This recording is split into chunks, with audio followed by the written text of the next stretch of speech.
Dans le Paris de l'an 2001, une affaire aux ramifications obscures allait ébranler les fondements de l'État.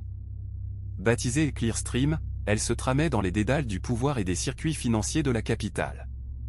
Cette année-là marqua un tournant décisif, quand des manœuvres occultes et des réseaux de corruption, nichés au plus haut sommet de la hiérarchie, furent exposés, menaçant de compromettre la réputation de l'élite politique. Paris, cité d'histoire et de raffinement, a toujours été le cœur battant de la politique et de l'économie française. Pourtant, derrière cette façade d'élégance et de grandeur, se dissimulaient des arrangements secrets où s'entremêlaient les intérêts de politiciens influents, de banquiers puissants et d'hommes d'affaires avisés. Imaginez la scène, l'aube se lève dans le bureau du commissaire de police Henri Dubois. L'odeur âcre du café se mêle à celle du papier vieilli, rappelant les innombrables enquêtes menées entre ses murs. Son visage, sillonné de rides, tel une carte, porte les stigmates des années passées et des crimes élucidés. Un coup de téléphone inattendu brise le silence matinal, annonçant le début d'un nouveau chapitre, sans doute le plus ardu de sa carrière. À l'autre bout du fil, une voix inquiète fait état d'opérations financières douteuses, impliquant une société de compensation luxembourgeoise nommée Clearstream. Au cœur d'un tumulte politico-financier sans précédent, une entreprise aux ramifications opaques et aux liens étroits avec la finance internationale se retrouve soudainement propulsée sur le devant de la scène judiciaire. L'affaire Clearstream, bien plus qu'une simple histoire de malversation financière, dévoile une sombre saga où pouvoir et argent corrompent, où trahison et collusion gangrènent les plus hautes sphères de l'État. L'enquête révèle un réseau complexe impliquant des personnalités politiques influentes, des magnats de l'industrie et de hauts fonctionnaires, tous compromis dans des opérations illégales et des circuits de blanchiment d'argent.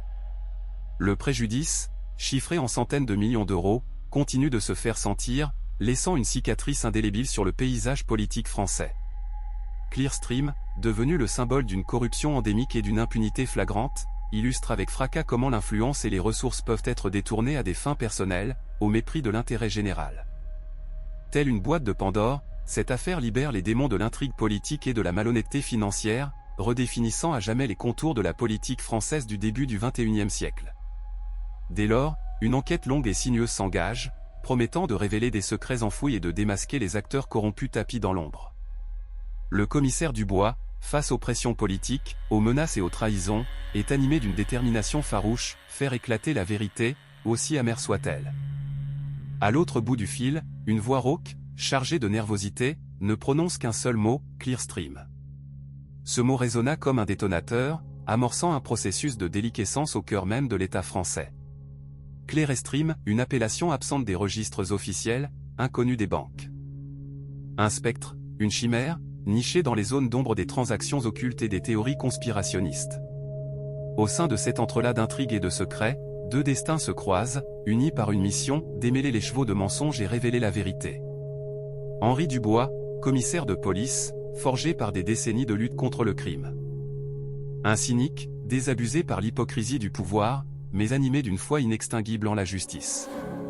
Sa devise, percer les apparences, sans égard pour les conséquences ou les personnalités influentes. Dubois, tel un joueur d'échecs chevronné, anticipe chaque mouvement, chaque parole, conscient que l'enjeu dépasse sa carrière et menace la stabilité nationale. Ses méthodes sont directes, parfois à la limite de la légalité, mais il est convaincu que seule cette approche peut vaincre les ténèbres qui gangrènent la société. L'affaire du boucher de Marseille, il y a 8 ans, en est la preuve. Dubois, défiant les lenteurs administratives, traqua et arrêta personnellement le tueur en série, épargnant ainsi de nouvelles victimes. Renaud de Villeneuve, jeune inspecteur ambitieux, est affecté à Dubois en tant qu'assistant. C'est un idéaliste dont la foi en la loi et l'ordre est inébranlable. Son manque d'expérience est compensé par un esprit analytique aiguisé et une soif insatiable de vérité. De Villeneuve absorbe l'expérience de son mentor comme une éponge, cherchant à comprendre la logique du monde criminel et à apprendre à appliquer la loi pour protéger les innocents. Cependant, son intégrité entre parfois en conflit avec l'approche cynique de Dubois, créant des tensions au sein de leur tandem. On se souvient encore de la récente affaire de falsification de documents dans une affaire de contrebande d'armes, où de Villeneuve avait insisté pour qu'une enquête interne soit menée, malgré les pressions de la haute direction. Cette intransigeance à l'égard de la corruption fait de lui un atout précieux dans la lutte pour la justice, mais lui crée également de nombreux ennemis dans les plus hautes sphères du pouvoir. Philippe Lefebvre, étoile montante du parti au pouvoir, semblait être une lueur d'espoir dans un monde corrompu et étouffant. Élégant et charismatique, il rayonnait de confiance et de prospérité. Mais derrière ce masque impeccable se cachait un manipulateur impitoyable, prêt à tout pour conquérir et conserver le pouvoir. Son influence grandissait de jour en jour, une ascension que rien ne semblait pouvoir arrêter.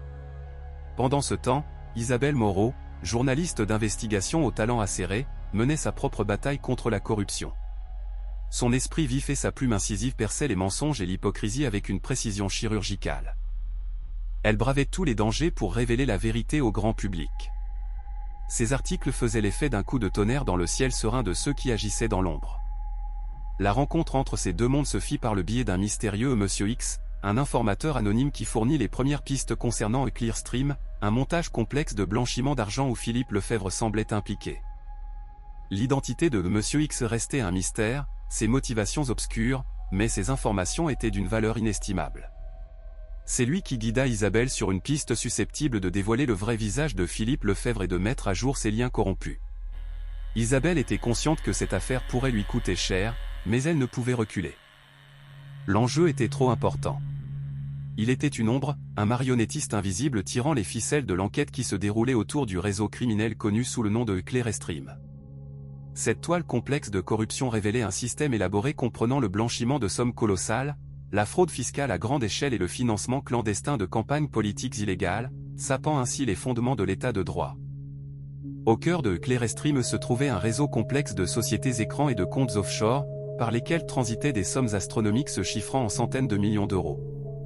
Ces flux financiers, invisibles pour le citoyen lambda, alimentaient le système de corruption, lui permettant de croître et de se renforcer. Les ramifications de cette pieuvre criminelle atteignaient les plus hauts sommets du pouvoir, des politiciens influents, des magnats des affaires et des fonctionnaires de haut rang, dont les noms restaient, pour l'instant, cachés dans l'ombre. Les premiers signaux d'alarme, annonciateurs d'une révélation imminente, furent des lettres anonymes, telles des marques noires, envoyées aux rédactions des principaux journaux et aux commissariats de police. Ces missives contenaient des copies méticuleuses de documents financiers, ne représentant que la partie émergée de l'iceberg, pointant vers des transactions suspectes qui soulevaient des questions sur leur légalité. Les documents, comme conçus pour une élite, étaient chiffrés à l'aide d'algorithmes complexes, et les noms des participants remplacés par des codes impersonnels, rendant le déchiffrage des informations et l'identification des individus particulièrement difficiles. Grâce à la persévérance et au professionnalisme des enquêteurs Dubois et de Villeneuve, une partie des informations contenues dans les fichiers cryptés a pu être déchiffrée. Ils ont découvert que Clearstream n'était pas simplement une escroquerie bien organisée, mais un système tentaculaire, comparable aux métastases d'une tumeur maligne, infiltrant la société française dans toutes ses sphères. À chaque nouvelle preuve, à chaque code déchiffré, l'enquête devenait plus périlleuse, tel un jeu avec le feu menaçant de brûler ceux qui osaient s'approcher de la vérité. Car l'enjeu n'était pas seulement financier, mais touchait à la réputation, au pouvoir et peut-être même à la vie de ceux qui étaient impliqués dans ce réseau criminel. La traque de Clearstream s'est transformée en un jeu mortel, où les enjeux sont astronomiques et le prix de l'erreur, potentiellement irréparable. Dubois et de Villeneuve ressentaient une pression constante de leur hiérarchie, étaient confrontés à des intimidations anonymes et rejetaient des tentatives de corruption insistantes. Il devenait de plus en plus évident que des personnalités influentes se cachaient derrière Clearstream, prêtes à tout pour préserver leurs intérêts. L'enquête sur les activités de Clearstream s'est rapidement muée en un processus complexe et tortueux, semblable à une errance dans un labyrinthe de mensonges et d'omissions. Les enquêteurs se sont heurtés à plusieurs obstacles majeurs, à commencer par une pénurie de preuves matérielles. La quête de la vérité s'avérait ardue. Premièrement, l'essentiel des informations cruciales reposait sur des données numériques, souvent cryptées, effacées ou dissimulées derrière des accords verbaux. Cette absence de traces écrites compliquait la tâche de réunir des preuves tangibles et de construire un dossier solide. Deuxièmement, l'enquête était freinée par des pressions politiques subtiles, mais bien réelles. Des hauts fonctionnaires, craignant la lumière crue des projecteurs et un scandale retentissant, cherchaient à ralentir le processus, intervenant dans les décisions et bloquant l'accès aux renseignements clés. Cette ingérence instaurait un climat de méfiance et nuisait à l'objectivité. Troisièmement, Dubois et de Villeneuve étaient la cible de lettres anonymes et d'appels menaçants, visant leur intégrité physique et celle de leurs proches. Ces menaces, étayées par des détails intimes, engendraient une tension psychologique constante, compromettant leur concentration. Ces méthodes d'intimidation, tristement courantes dans les affaires impliquant des personnalités influentes, visaient à paralyser les enquêteurs. Quatrièmement, une taupe s'était infiltrée dans les rangs de la police, transmettant des informations confidentielles aux criminels. Ces fuites compromettaient les opérations en cours, permettaient aux suspects d'échapper à la justice et anéantissaient les efforts de l'équipe d'investigation. L'identification et la neutralisation de ce traître étaient devenues une priorité absolue, compliquant une situation déjà tendue. Selon les études de Transparency International, la corruption au sein des forces de l'ordre, en particulier dans les affaires de grande criminalité financière, atteint un taux de 1/10 des enquêtes. Malgré ces obstacles, Dubois et de Villeneuve persévéraient. Méthodiquement, avec acharnement, ils collectaient des informations, interrogeaient des témoins, analysaient des documents financiers et traquaient les transactions monétaires. Jour après jour, ils se rapprochaient de la résolution du complexe casse-tête Clearstream, déterminés à révéler la vérité et à traduire les coupables en justice.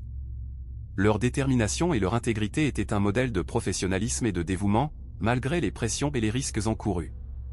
Cette persévérance, l'expérience le prouve, est souvent la clé du succès dans les enquêtes ardues, malgré l'opposition des parties intéressées. L'enquête sur les activités d'Al Capone aux États-Unis dans les années 30 du XXe siècle, ou la révélation des schémas de corruption au sein de la FIFA en 2015, en sont des exemples frappants. Comme le disait Sénèque, « Viens un venier Autriche faciès, la route se trouvera où sera faite ».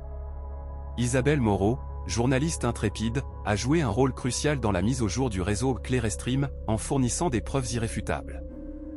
Au péril de sa propre existence, elle infiltra un système verrouillé, accédant à des documents secrets qui dévoilaient un vaste réseau de corruption. Moreau remit ses preuves à Dubois, convaincu qu'il était le seul capable de mener l'enquête à son terme. Cet acte audacieux exposa Isabelle à de graves dangers. Suite à la publication des informations, elle fut victime de harcèlement, de menaces et de tentatives de discréditation, des tactiques classiques pour étouffer les affaires compromettantes. Malgré cette pression intense, Isabelle ne céda pas, animée par une foi inébranlable en la nécessité de faire éclater la vérité, même au prix de sa sécurité. Derrière le rideau de cette affaire, nommée Clearstream, se cachaient des personnalités influentes dissimulant leurs sombres desseins. L'architecte principal de cette complexe toile de corruption s'avéra être Philippe Lefebvre, un politicien respecté aux yeux du public. Son image de probité était un masque habile qui lui permettait de manipuler le système et d'en tirer profit. La révélation du rôle de Lefebvre fut un choc pour la société et confirma que même les plus puissants ne sont pas à l'abri de la justice. Sous une façade de respectabilité se dissimulait un manipulateur impitoyable, l'âme gangrenée par une soif insatiable de pouvoir et une avidité inextinguible. Lefebvre, usant de la société Clearstream comme d'un simple instrument, avait tissé une toile complexe de corruption à grande échelle. Financement occulte de campagnes politiques, pots de vin versés à des fonctionnaires corrompus, élimination méthodique de concurrents gênant, autant d'actes orchestrés dans un unique but, consolider son influence personnelle et amasser des richesses colossales. Ses motivations, hélas, étaient d'une banalité affligeante, une quête effrénée de domination absolue et une avarice insatiable le poussant sans cesse vers de nouvelles transgressions. Pourtant, Lefebvre n'était qu'un pion dans un jeu d'échecs complexe.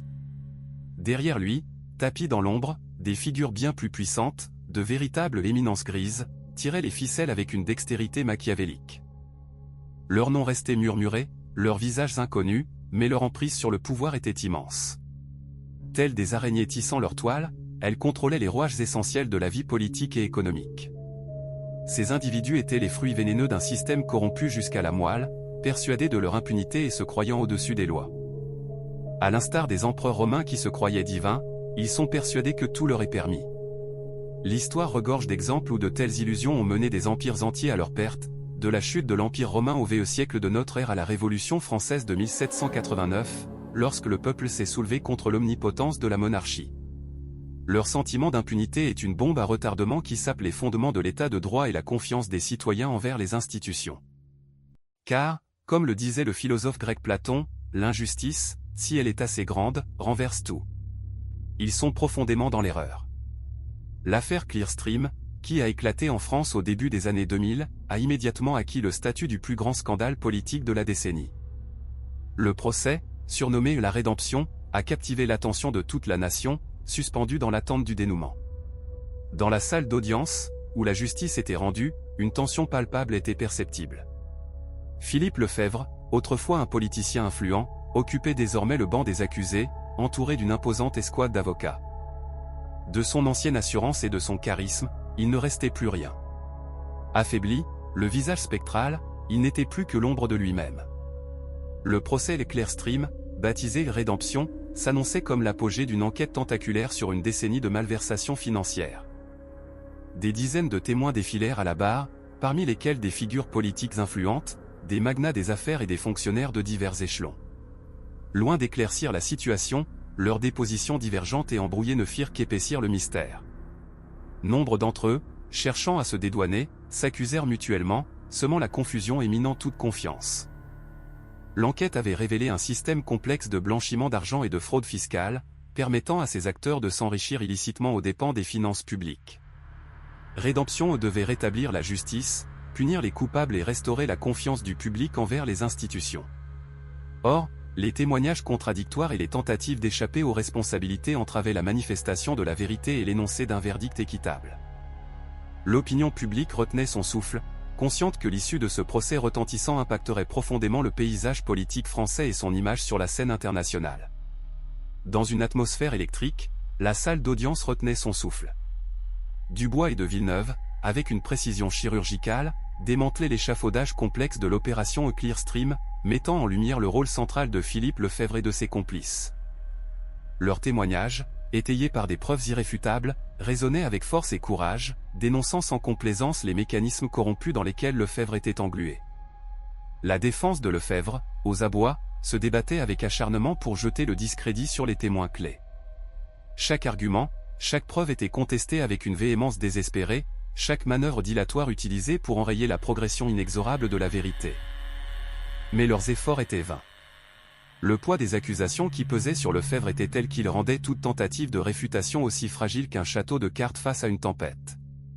Au fil des audiences, une montagne de documents financiers compromettants avait été déversée, révélant des virements colossaux transitant par des sociétés offshore, toutes inextricablement liées à Lefebvre.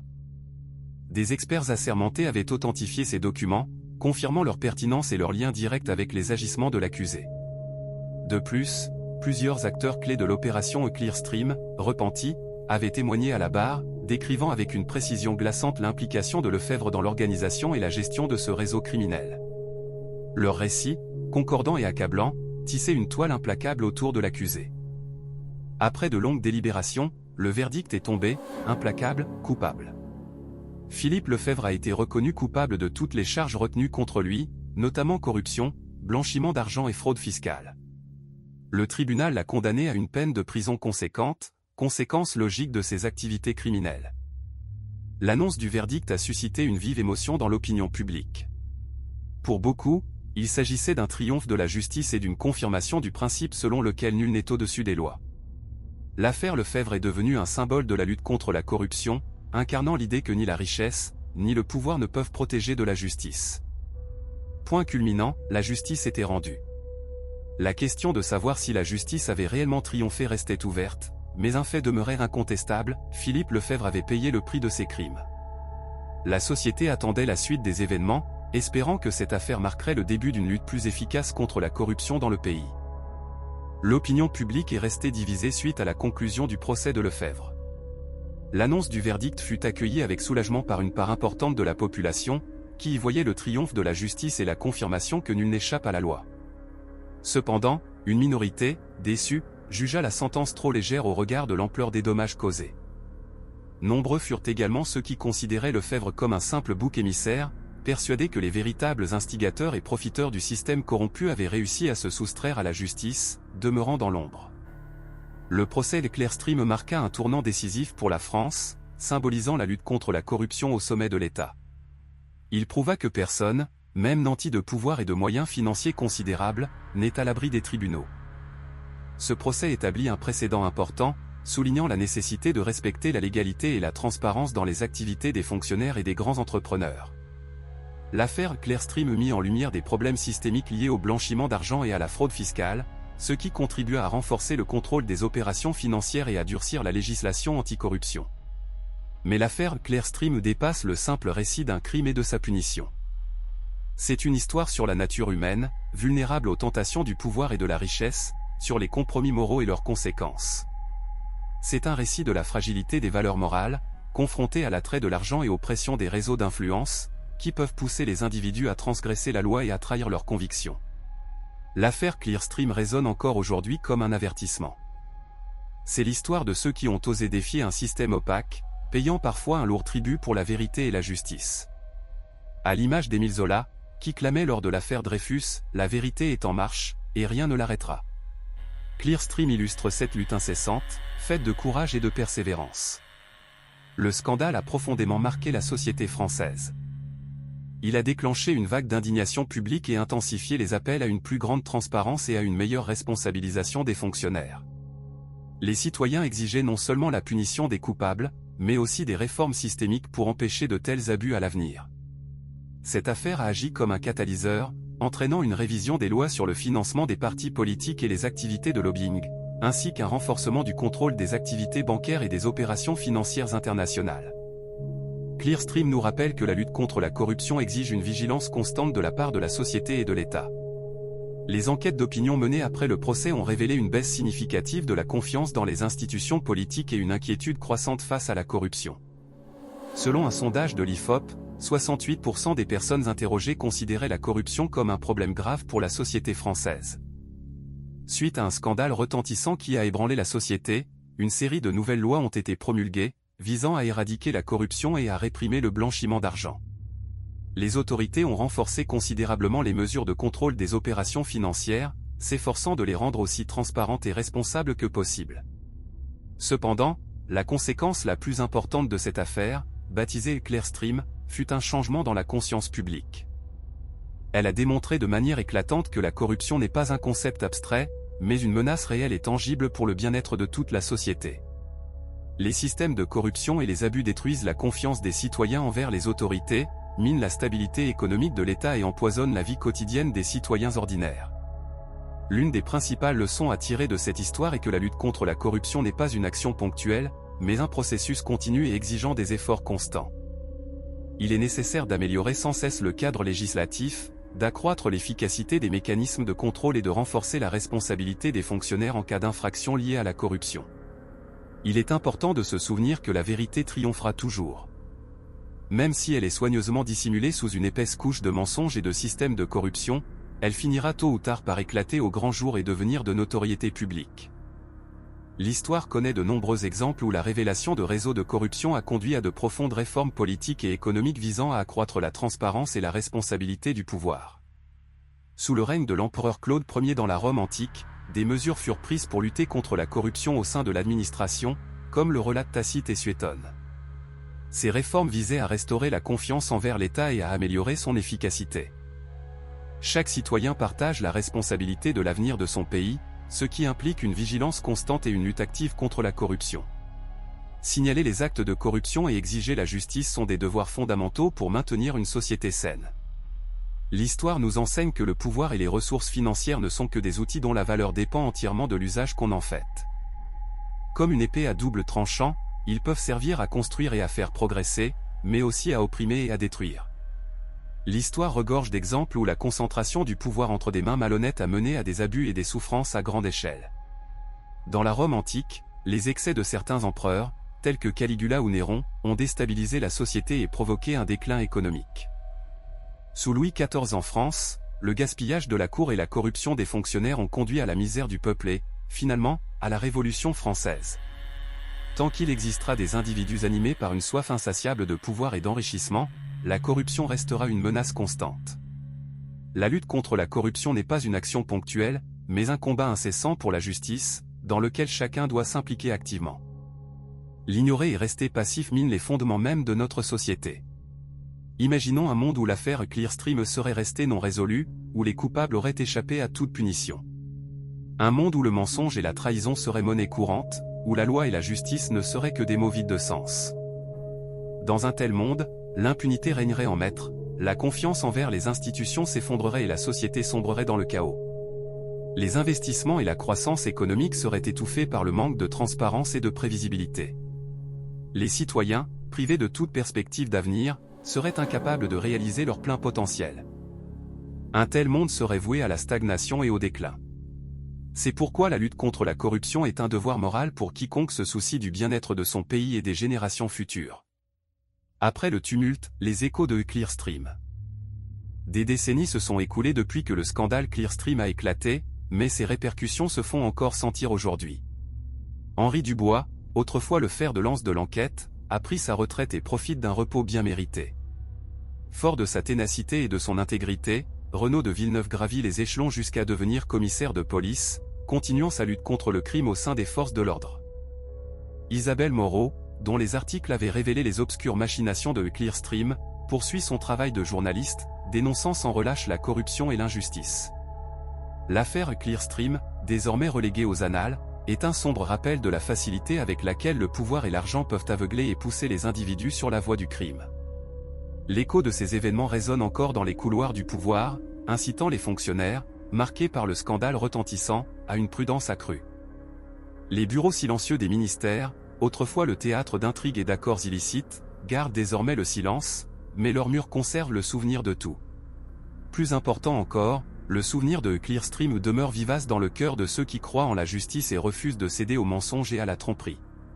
Paris, avec son charme et son élégance, continue d'attirer des millions de visiteurs du monde entier. Cependant, derrière la façade des boulevards raffinés et des palais somptueux, l'ombre de Clearstream persiste, rappelant que même dans la plus belle des villes, la corruption et l'injustice peuvent trouver leur place. Cette ombre est un rappel constant que la lutte pour la vérité et la justice est un processus continu, exigeant vigilance, courage et une foi inébranlable en la victoire du bien sur le mal.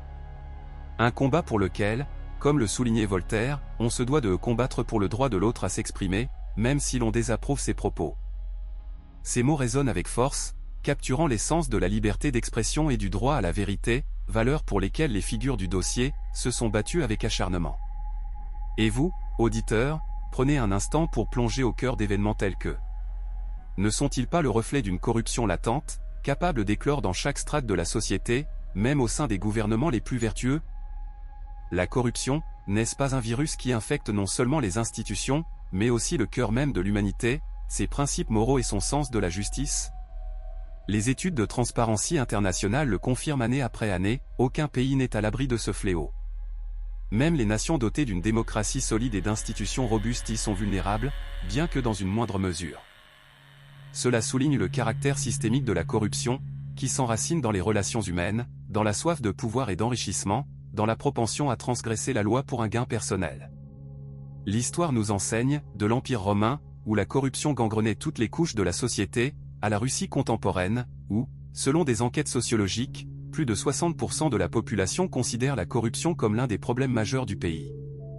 Au VIe siècle, l'historien byzantin Procope de Césarée, dans son œuvre « Histoire secrète », décrivait en détail la corruption sous le règne de l'empereur Justinien Ier, dénonçant les fonctionnaires corrompus, leurs abus de pouvoir et leur enrichissement au détriment du peuple. Les exemples sont légion et traversent les siècles. Face à cette épidémie rampante, la question se pose, quel rôle pouvons-nous jouer, nous, simples citoyens? Comment endiguer ce virus qui ronge notre société de l'intérieur? La réponse, complexe, exige une approche globale. Elle commence par cultiver en nous une intolérance absolue envers toute forme de corruption et se poursuit par une participation active au contrôle citoyen de l'action publique. Car c'est uni par des valeurs communes et un désir ardent de justice que nous pourrons faire barrage à cette menace et bâtir une société enfin libérée de la corruption. Seul un engagement collectif nous permettra de triompher et de construire un avenir plus juste et plus transparent.